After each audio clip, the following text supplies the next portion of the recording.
also the district, right? And we have two special guests. My name is Jonathan Bertrand. My name is Mark Butler. And we're just going to be talking about how social media, they're going to be explaining how social media has impacted not just children, but, adults too, right? So, how has social media been? Well, it's been interesting. As you probably know, there's a lot of things going on in the world, but mainly it affects the youth. Y'all, in high school. And, what we're trying to do at the Social Media Research Institute is basically help you. So if you're dealing with bullying, cyberbullying, mental health issues, or you just need an outlet, we're trying to develop those things. So I have a question for y'all. Being in high school, have you ever dealt with any online bullying or things that may come up online that you're like, this should be addressed? Well, for me, I don't think I've been bullied, but I've seen experiences of other people being bullied. For example, in middle school we have these fan pages and stuff. Oh yeah, there's a lot of them. Yeah, and it was one of them was a girl in the locker room, changing. I'm like, wow. Yeah, they have a lot of stuff that shouldn't really, people don't want to see that, and they still post it, and they don't think of other people's. Either they don't think of the privacy, or they just don't care. They find it funny. I mean, so when it comes to the school itself, because I know a lot of these things happen outside of school, but it gets brought into school. Are there things, or are you made aware of policies, or things that hey, if you do this outside of school, this could affect you in school type conversations? Do you guys have that? No, not really. Do you think it's needed? Yeah, for sure. Because a lot of these kids here, or kids in general in school, don't really know any boundaries with people or adults or anyone their age, really. And what's the age range you think here when it comes to the schools? Because we're from the East Coast, so what is the? I feel like mainly our age, right? Yeah, teenagers. I think that's when it starts to get really, really bad. And do your parents really keep up with your guys' social media? Mine are aware of what I should and shouldn't be doing, or Okay. Well, Butler, as a parent, how does it affect you? Two young ladies here that are in high school. I know you have two daughters. How did you feel if social media impacted them? Well, I'm really on top of my kids when it comes to their social media page. I got a 12-year-old and 9-year-old, and both of them do have a Facebook account and a Snapchat account. So what I usually do is we have secured that their Facebook account is that we will put a certain limit on their phones. Before they friend anybody on Facebook, they got to talk to us first. So we got that in place. One of the issues that we really is concerned about is that my 12-year-old, she has friends in school, and they're on Snapchat, and there are little things that's being said and posted in this Snapchat group that sometimes affects her emotions or her feelings. So that's one of the things that really concern me, because as a parent, you want to make sure that your kids are protected, no harm is coming to them, there's no issues taking place. So I'm kind of protective when it comes to my kids, when it comes to social media. I feel like that's really important. Yeah, because not many parents, they just give you the phone, and they don't really pay attention to what you do. They're just aware you have the phone, just not what you're doing on it. So when did y'all have phones? Do you remember? I was 6 years old. Oh wow. I got my first official phone when I was maybe 12 or First official phone? Yeah, I never really had a phone that was mine. Okay. Oh yeah, borrow my parents' phone. Okay. I was never given just a phone like that. Mine just it didn't have any self-service. It was just Okay, so just Wi-Fi YouTube. Oh, That's okay. And did y'all have parental controls at all? I think I did. It was limited to what I could watch and what I couldn't watch. Okay. Wow, that's interesting. Okay, well, any questions for us? What got you into this type of work? So I was someone that was bullied. So I'm 29 years old. Don't look like it. But when I was in middle school and high school, Mark is actually my old Spanish teacher, and we're someone that actually, was impacted by social media. I was someone who was impacted by social media, and I realized that there needed to be a solution. And being someone who was bullied online, didn't have an outlet, almost committed suicide, and was someone too that didn't know how to articulate that to my family and friends. So I use social media kind of like a third person, if that makes any sense. So the way I explain it is that, like for example, like let's say me and him, great friends, but he sees me every day, but you don't know that behind the scenes I'm going through something personal, and I didn't, even though we talked every day, I didn't feel comfortable telling him. And I ended up going to social media, which only amplified it times 10. But in my mind, I was not having a negative response publicly to a degree. So I was posting online maybe 30, 40 times a day, became really dependent on it. And eventually, I lost sight of myself. And I ended up basically, I don't know what the laws are here, but it's called the Baker Act law, where if I'm a threat to myself, or any of you thought I was a threat to myself, the cops can come and get me and put me in a mental facility for 72 hours for observation. So that's what happened to me. And, all they had to go off was my social media post. So we learned very quickly that through my social media post, you can see a negative pattern. And what people don't know, what I had to learn the hard way, thank goodness I did not get expelled, because I could have. I made threats, threatened to kill some people. On district recording, but, it got real bad. And I really could not defend myself, even if I wanted help. I was so far down the rabbit hole that I'm like, hold up, I'm in this facility for a reason. If they can't help me, and I gotta find a way to help myself, because not everybody has an opportunity. And God forbid something happens to where, somebody like Butler and his daughters end up becoming of age, and he's looking at it like there needs to be a solution. What can my daughters use? We created that solution. And it's been, a labor of love, pain, many nights of stress trying to figure out, how do you address this issue? Mind you, I'm from the East Coast. I've never been here before. And to speak with students and to see their reactions, it's kind of like, wow, there's a major problem, and I'm just going to keep it real. Big tech is not addressing. I don't know if you guys know big technology companies like Facebook, Instagram, they're not addressing the problem. That's true, they're not. And it's like, they're banning TikTok. A ban to me doesn't solve much or anything if you're not addressing the root cause. So this is why we're here. This is my passion, a passion project that turned into a business, an institute, to impact and influence others to do right, and also pay attention to how your friends are being affected, how your family's being affected, or losing that family dynamic. And, it's not easy, but someone has to do it. And I'm thankful to have people such as Butler, Jonathan Wicks, Amy, who's been coming out here to bring me out to educate y'all. And y'all listening, to what I have to say, because not everybody has to. So I thank y'all. And that's basically why I do what I do. That's cool. That's great that you did all that. It's amazing. Thank you.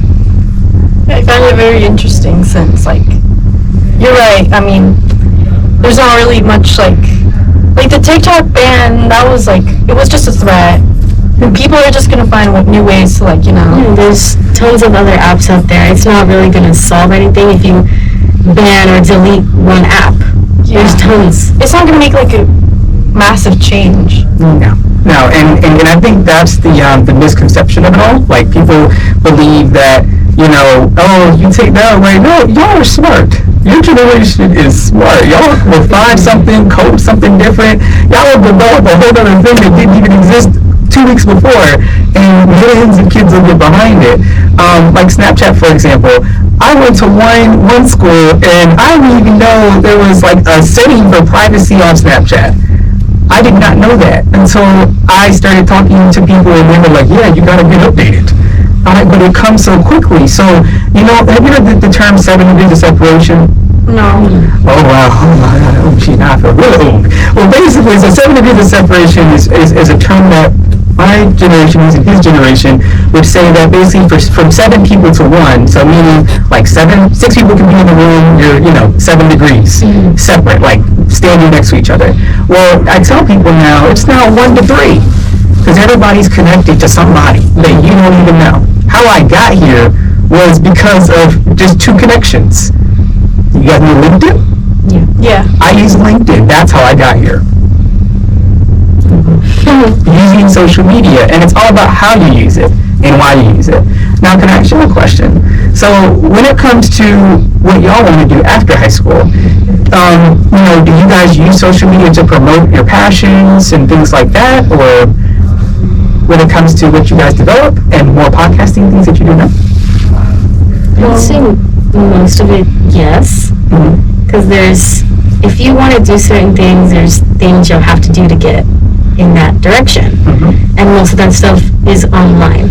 Yes. But I do ask my parents when I can, like how they got to where they got, what they did, so I don't have to fully depend on social media. Smart. Wow, that's good. That's a different perspective. What about you? Well, I mean, social media is like, there's jobs in social media, so I feel like many people want to depend on that kind of thing, and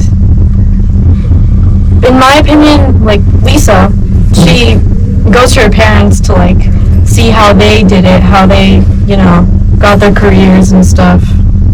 But for me, I mean, I'm gonna be honest, easily influenced by other people's like lives and social media, and it makes me want to like not do exactly what they do, but like kind of like get an inspiration. Like for example, like how to get money and like side hustles. Okay, so question. Yeah. You mentioned side hustles now, because there's positive and negatives. What do you see? Like what goes on in your mind in real time, if you don't mind? Just so the listeners at home can know. Like so parents that are listening, it's like what is that to you as a high school student, as someone like you said, side hustles? What is that to you? Well, to me, it's like an extra way to get like money. Like it's not like a main job. Okay.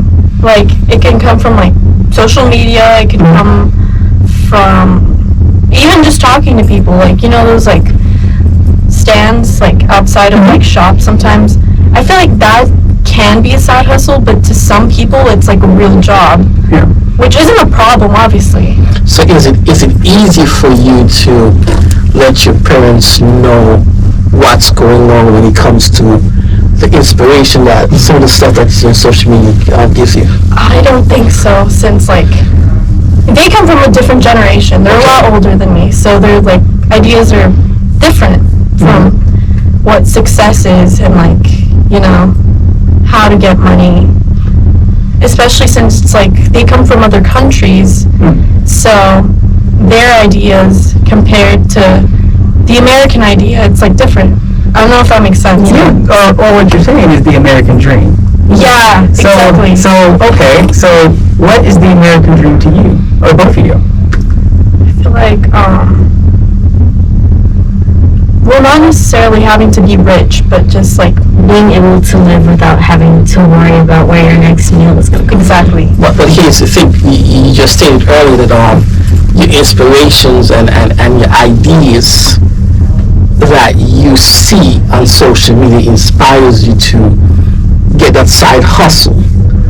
Most of the time when it comes to the side hustle on social media, it can be negative, it can be positive. Something will put you in a position where you find yourself, remember sometimes, I'm not saying this is you now, sometimes some people find themselves stealing, find themselves bullying somebody to get that extra hustle or that extra money in their pocket.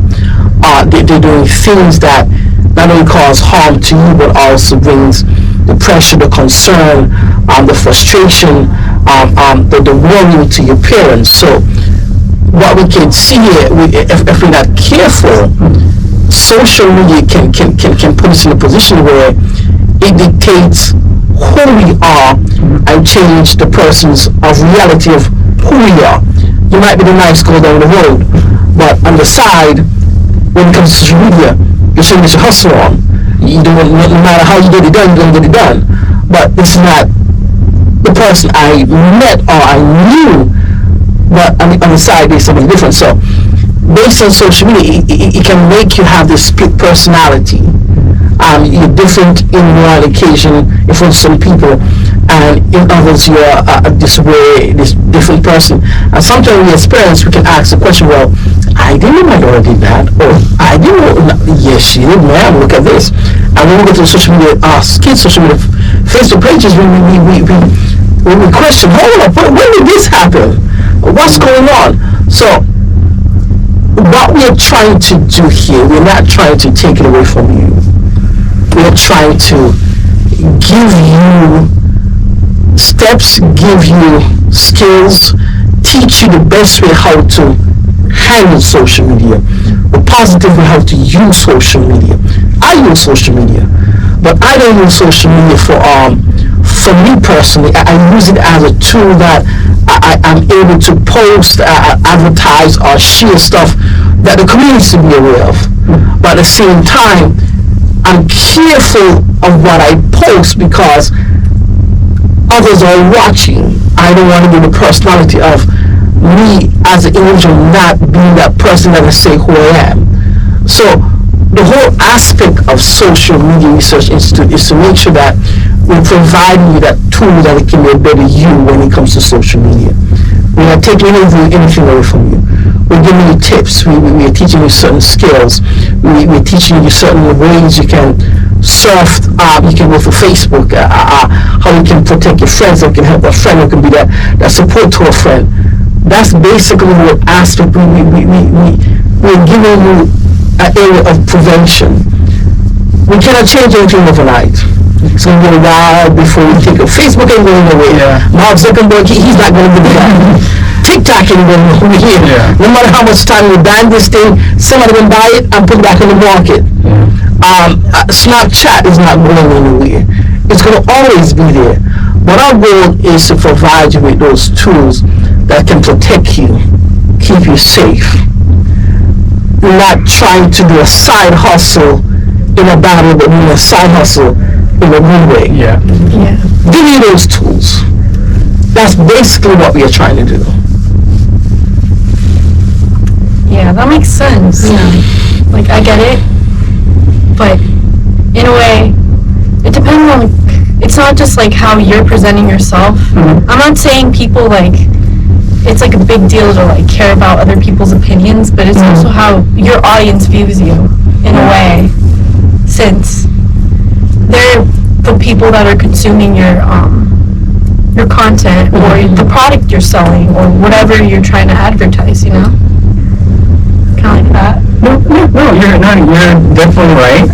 And kind of to piggyback on what y'all are saying about the whole content development thing. So a while back, and just to kind of get a little like theoretical here, a while back I created a theory called the triple conscious theory, where I talk about the public persona, which is basically how people see you in public, the private persona, how your parents may see you, cousins may see you, people that the public will not see. I will never know the private you. And then the social media persona, that's all of us online. But one thing I always say is that what happens when the public and private meet? The only place that can happen is currently online. Because people sometimes forget that there has to be a balance in life. And online, where you would meet 7 people, you're meeting 300 people. You're taking content 20 times faster than my generation, where, like, earlier today we had an engagement, and I mentioned, are you familiar with name, image, likeliness? And I yelled, by any chance with sports, is that something, okay, that got talked about here? So, okay, no problem. On the East Coast, it's called name, image, and likeliness. People get paid for their likeliness, who they are, online. But in person, they make nothing. So they could delete their account tomorrow, lose everything, and just back to zero. That's a thing. That is a real thing that happens. And it's based on your social identity, your social media persona. Your social status. Exactly. Your social status. And it's scary. Because for those that aren't aware of themselves, they can develop a whole false identity online. And I know you all know people here in high school that may do that where they're influencers, 20, 30, 40,000 followers, but making F's. Getting kicked out of college, high school, getting kicked out of high school, you know, and much more. So all we're trying to do is just say, hey, when you say them, you know, treat them as you should. They're no better than you. You could be a straight A student, 200 followers. You know, the world is going to weigh you on the impact, the value, and what your results are. And people aren't talking about that type of stuff nowadays. I feel like, well, it's not just something that's happened to like people here. It's actually no, it has. I feel like the change from middle school to high school, like people in middle school were like popular, right? Yeah, you have groups. They have the fan accounts. Yes, you have these small groups and they identify themselves as popular, but when you come to high school, you're nothing. It's gone. That popularity goes away. Like the light is on somebody else and you're trying to go, wait a minute, what happened here? I thought I was popular. And that's the issue that happens when it comes to social media. We, as Jonathan said, we're trying to live a triple life. Public, private, and social media. At some point in time, you're going to get confused. At some point in time, the truth is going to have to come out. But here's the problem. Some of us will better be that social media persona than being our True selves. Yeah. Because we're getting the attention, we're getting the likes, we're getting noticed. But at the same time, we're struggling with who we are ourselves. At some point in time, you're going to get confused. Because social media is seeing one thing, but your parents see you something else. And then at some point in time, the confusion is going to start, and that's what happened. You're depressed. Yeah. You cannot function right. You're unstable. And then they will say to you, oh, you got some type of mental illness. No, I don't. It's just that I got to understand the true reality about me. I got to understand that who I am myself, not what social media is telling me. Not what I got to know who I am. And that's the issue that we face today, as especially our young people out middle schools and high schools. We're trying to be somebody that we're not supposed to be. When I was growing up, the Jordan shoes, everybody wanted to be like Mike. Everybody wanted to be like Mike. Yeah. But at the same time, it was a commercial because they was trying to sell Jordans. Be like Mike. But in today's reality, we cannot afford to be like Mike because we don't understand what Mike going through to get where Mike is at right now. You have a destiny, you got a journey you got to walk out. We got to be ourselves. But at the same time, in order for us to be ourselves, there is where we have to take time to disconnect from the social media persona, disconnect from the social media status. Separate ourselves, spend some time, get to know who we are. Because I think a lot of us get confused between these three personas. Because other times we're different people in school and at home, and on social media we're none of those people. We're a whole different person. That's an extra one, you're right. Yeah, we're a whole different person on social media. And I think that's where most of kids our age get lost, because this is a time where we're identifying who we are and what we want to do in the future. And we're getting mixed up between these personalities, which is interfering with what's supposed to happen naturally. Yes. Yeah. Natural growth can be stunted through outside influences. And not only outside influences, but targeted influences. And that's even the worst part. Well, that's not even a word, but that's even worse compared to when I was using it, to where we didn't have algorithms like that, where algorithms are targeted to impact you. So if you say, oh, I want to do podcasting, I can turn on my phone right now and I'll probably get a whole bunch of ads about podcasting. Knowing I've never talked about it before, years ago, but because I just left, now I'm being targeted financially, with other podcasts, with other influencers that do podcasting, which happens very often nowadays. We're in as we would say, a brave new world. And if you ever get a chance to read that book, you'll see what I'm talking about. And it's class systems. Social media is all about class systems. It brings in the different dynamics of places you've never been before. So opening your mind to new beliefs, new ideas, new ideologies. And this is stuff that in your high school classes, as you matriculate to senior year, you realize that a lot of people around you are kind of dealing with things that they'll never speak on in person. And when I challenge when I challenge everyone listening, is to, ask your friends, how are you doing today? What is your social media persona? How is it impacting you? What is your dominant persona? Your public life, your private life, or your social media life? If they say social media, that's a problem. A major problem. But instead of scolding someone and being upset about it, how can we help you identify and address that in a positive light? Right. Sometimes we all go through things that nobody knows really is happening. And one of the things that we push with our social media first aid is peer-to-peer relationship, peer-to-peer mentoring, peer-to-peer assistance, because who can better help you than your friend?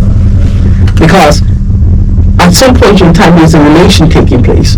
You can relate because you're the same age, you'll quicker listen to her than your mom. Am I right? She give you advice, suggestion. Because you know why? Because you guys can relate. You guys understand each other. As you said earlier, your parents are from a different country, different age, different time, but your friend, your peer understand what you're going through. Your friend, your peer is the one that's on your Facebook page. They don't want to say, hey, don't do that, don't say that, hey, what? They understand. So we have a concept. One of the things that we push within social media first aid is that peer-to-peer and one-on-one, because we understand what each of you going through, and they can be help, they can be assistance. It's that buddy system. I always tell my daughter, I said, a true friend wouldn't tell you to do something wrong. A true friend wouldn't pick a fight with you. A true friend will tell you the truth, will never lie to you. A true friend will always have your best interest in mind. Yeah. That's a true friend. But at the same time, you cannot say you're my true friend and behind my back you're posting and saying negative things about you and I on Facebook. You're getting upset at me because I'm getting all the attention. You're indulging with me in the wrong I'm doing when it comes to my social media post. So it's all about taking you from where you're at to take you to a place where you can be successful in life. One of the things we did this morning, we was at another presentation this morning, and high school. One of the students said that social media it has an issue when it comes to them sleeping at night. And when they're not sleeping at night, they cannot function properly the next day when it comes to school. You're busy on your social media page late at night trying to outfires or trying to be somebody you're not, and then when it comes to school the next day you cannot fully function when it comes to your academic, because you cannot be successful because you're trying to keep up with your persona on Facebook at the same time trying to maintain that B or the A in school. It's not going to work because you're busy trying to create something that you're not. So what we do, we encourage that peer-to-peer accountability within the work that we do with social media first aid. So let me ask you a question. So after hearing, this, being introduced to it, brand new, no preparation for this. Now that you know, what do you think schools, districts should do? What do you think schools should do to address this? Beyond just first aid, how do you think they should approach it? Should it be quick? Should it be long-term, short-term type thing, education around it? What would y'all want to see in the coming future to address this massive problem? I would definitely want it to be like a long-term type of thing, especially for new generations coming. Because we're bad. Imagine how they're going to be in 20 years. We sort of have a perspective of what we want to do, but they have this new generation. They're born with phones, basically. They're handed phones as soon as they can walk or talk. And us, we were kind of slowed down a bit to a little older ages. They're just handed everything because parents either don't want to deal with them or and they just simply don't care. And I think that's what kind of ruins your childhood or certain things you're supposed to do as you're growing up. Because you have a phone or you have a tablet right in front of you. And kids now, they don't choose to be on their phone. They won't want to go outside. They want to be inside using their phone or watching TV or something. They'll prefer that over being outside with people or interacting. And I think that's something we need to talk about because there's going to be more generations coming. And we need to have people who will lead us, people who we can depend on for things we need. And right now it's just kind of like, oh, we'll be missing those people if social media just keeps evolving with them. And who are those people you would want to see? If you don't, both of y'all mind answering this question, who would y'all want to see? Is it police officers? Is it teachers? Is it counselors? Is it principals? Is it the people at at the school board? Are they? Because they're the ones that really make the decisions. You know, I mean, do y'all feel heard? No, I think because they think we're younger and they're older and they came from a different generation that they know more, they do know more, but we're newer and we have a new perspective of what's happening in school and what's happening on social media. Sometimes it's just, it gets tiring because we're trying to put our perspectives and they keep knocking it down because it's not what they agree with and it's not what they grew up with. Yeah, I feel like it's not like necessarily that we think like that adults are trying to like knock our ideas down and stuff. We do have our own ideas and basically they don't probably think we have like the best ideas since we're like really young and you know, I mean, usually they think of teenagers as like making dumb decisions and stupid, which is true. I mean, we've all made dumb decisions, but it's not necessarily us, you know?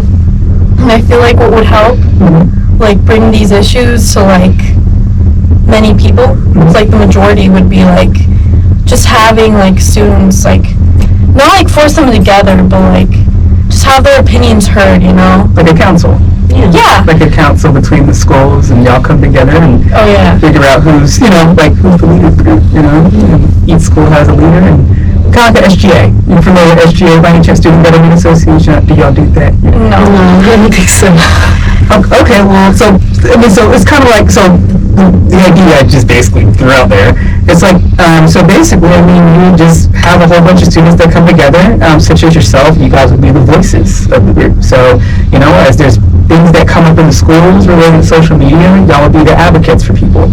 People come to y'all, you know, of course, it's, you know, give and take, so eventually you become a mentor, like Mark was saying. And that's something, too, where, you know, if you have nobody to lead or give hope, where do you go? And that's something where, you know, I'm glad that, you know, y'all are able to understand, but also see that there is a future for this. Because, you know, as I said, you know, individuals at the district level, local level, state level, need to hear your voices. Y'all are powerful, you know that, right? Y'all are powerful. Y'all are. And y'all have influence. They have to listen to you. It's all about the perspective. If someone can come from Orlando, Florida, fly all the way across the country to come to this school, which until yesterday I've never heard of, but y'all inspired me to keep going. That's power. Y'all inspired Butler to, you know, go to his state, talk to the kids and parents that he's going to be speaking to. That's impactful. So, and one of the things that the unique things about Social Media Research Institute is that we have created a program tailgated just for you guys. What comes to you mind when I say the word unplug?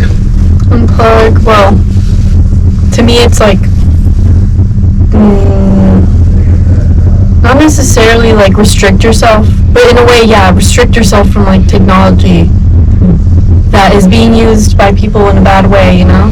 Like, Okay, and basically that's what it's all about. We provided a workbook, and within that workbook, it gives you certain principles, certain skills, how to combat the harms that social media bring about to you. And not only that, there's a mentorship component that we provide as well for you, where some of the things you can't talk to your mom and dad about, but you have an adult figure that is paired up with you that you can talk to, and they're able to give you the support, the understanding, or to guide you and lead you and direct you. But at the same time, we're making sure that you're not facing those issues that some people face on Facebook, social media, the bullying, you're trying to hide something. We give you that support through that unplugged aspect where we're not only teaching those life skills, we're going to provide you the peer support, we're providing you that mentor that will support you as well. But at the same time, we're trying to get you to a place where you know how to engage more with your friends, engage more with your family, able to have those family conversations. Now keep in mind, we're trying to bring back your culture back into your lives. Many of us, we don't understand our culture. We don't understand where your family comes from. So by allowing you to disengage or plug from social media for time period, you're able to build that family relationship, that able to have that conversation, that more engagement within your community, able to have those life skills ability in your life. So we're creating that aspect for you so you can function normally. That if anything is happening to take away Facebook or social media from you, you can function. Because you just some of these days, if you take away your kid's phone, it's like they're going to pass out. What do you mean you take my phone away? It's a problem. So what we try to provide for you, and what we're providing for you, is those outlets that you don't always have to be so dependable upon those social media outlets. They can able to stand on your own with the basic skills and principles that we're teaching, but at the same time have the support for you academically, socially, culturally, and community-wise. So these are the areas that we try to get you to a place where you don't have to be so dependent on social media. Like Mr. Bertrand mentioned earlier, we have our social media status, we have our private status, and we have our public status. Those statuses are going to change after a period of time when you've learned to unplug yourself from those times that you spend so many times on social media. I know someone who sits all day from the time they get out of bed to the time they go to bed doing TikTok. What are you doing? I'm just looking at these videos. But they haven't has the time to the day to just separate themselves, unplug themselves, get some fresh air, walk in the neighborhood. So we provide an opportunity for you. So that's one of the things that we provide, that we try ourselves to build ourselves around when it comes to youth, how to unplug. And the way that we got it done is by asking our youth question. This is all like technically us understanding you. So there's things that I don't know that y'all just said today where I didn't know, y'all didn't know what this was or that was, and that y'all were even interested in having something like that. So this is why, bringing these type of discussions is key, is valuable, because you never know who you're talking to. You never know the people that are in the room and what type of influence they may hold. And remember, your voice is heard. So one thing I just want to say, is just, one post can change the mind, one comment can change a generation. And I always say that, you look at people post, you're the generation. 2 generations, there's 3 generations in this room. 4 generations in this room. And, we're all impacted in some way, some shape or form. But today, our conversation today probably just changed your guys' perspective on something, what you may do tomorrow. And that's all we look to do. Thank you. Well, that was a very interesting talk. And I definitely say it did open my mind to a lot of things, because some things we don't hear these types of things from adults. Yeah, we don't really have like not necessarily one-on-one, because this isn't a one-on-one, but like just hearing adults like from different generations talking to us about stuff like this. It just opens up like what we think, you know? Because our parents won't talk to us about this kind of stuff. Maybe they'll briefly mention it, but they won't go into full detail on these types of topics. Yeah. And it's all about creating a safe space. And like you said, someone has to start it. Maybe, I know this podcast will get to somebody. Where? We don't know yet, but only time will tell. And, you know, y'all don't mind speaking about it. And that's the first start. Me and him, we can go to 20 different schools. But if nobody talks about it, there's no impact. So we appreciate y'all and thank y'all. Yeah, and we hope the viewers that are watching us think the same or even think differently about Social media. Yeah, about social media and the impact it has on us. So we are gonna close this topic for today, and we will see you next Monday, right? Right, next one. Next Monday. So, bye.